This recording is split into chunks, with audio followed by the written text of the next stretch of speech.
welcome to May Gladness. I'm John Pearson, this is my son Andrew, and we are super excited to kick off a brand new tournament with you here today. March Madness, unfortunately, was canceled this year, which left millions of people, us included, unable to fill out a bracket and root for their favorite teams. Yes, March Madness turned into March Sadness. But don't worry, it's time to play a new game. Time for Sadness to hit the locker room and make way for Gladness. May Gladness. That's right. We put together our own bracket, complete with 64 little things in life that make people, well, glad. Not coffee. Ugh, yuck. Well, I'm right there with you, buddy, but we put it on there because, believe it or not, coffee does make a lot of people happy. The best part is you get to pick the winners of each matchup. Use the Google form linked with this video. It's so easy. Hey, Dad, Google Forms make me glad. Are they on the bracket? Well, not this year. Maybe next year. And now, let's get on to the matchups.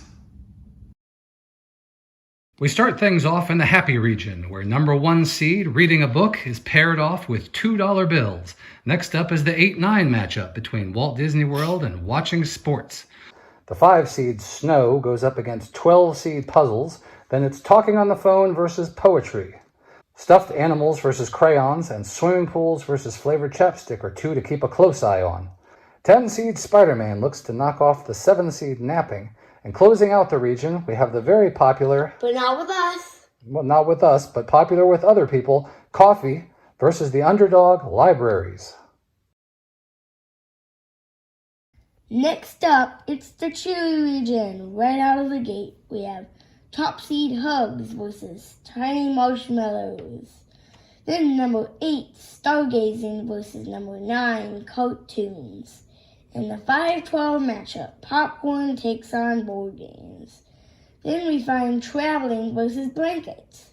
This is vacationing or visiting other places. Not forgetting to dribble in basketball. I personally feel the Olympics should have been ranked much higher, but here it's an 11 seed, looking to upset 6th place Sunsets. Pits versus Jeopardy come next. Jeopardy makes me very happy. And the last 2 matchups are Flowers versus Legos and Birthdays versus Coupons. Moving on to the Content region.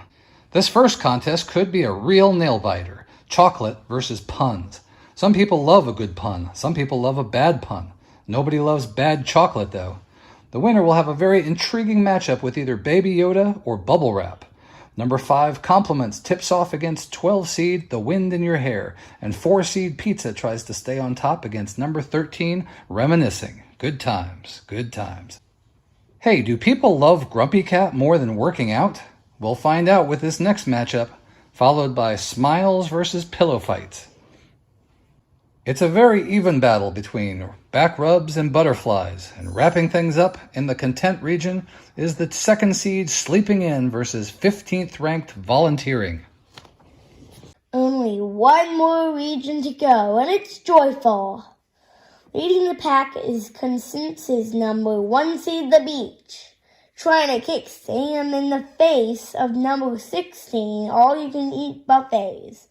That's followed by Playing an Instrument versus Fireworks.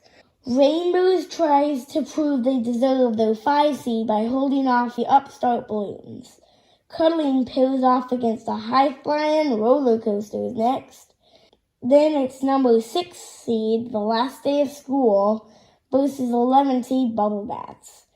Listening to music, the 3 seed has a cake walk. A pancake walk? Oh yeah, a pancake walk. And a delicious matchup against Pancake Towers. Gentle Rain versus Breakfast in Bed is a marquee matchup. And last but not least, the 2 seed Baby Eagles tries to flex its little muscles against 15 seed Comic Books. Wow, this is going to be a great opening round. Oh yeah. And the voting is open right now. All you have to do is go to the Google form, make your selection for each of the matchups, and don't forget to hit the submit button so that your vote is counted. Please invite friends and family to vote as well. The more gladness, the merrier. Yes, voting for the first round ends this Wednesday, May 6th. So you only have a couple of days to get your vote in. Then we'll tally up the results, move the winners on, and we'll be ready for the round of 32.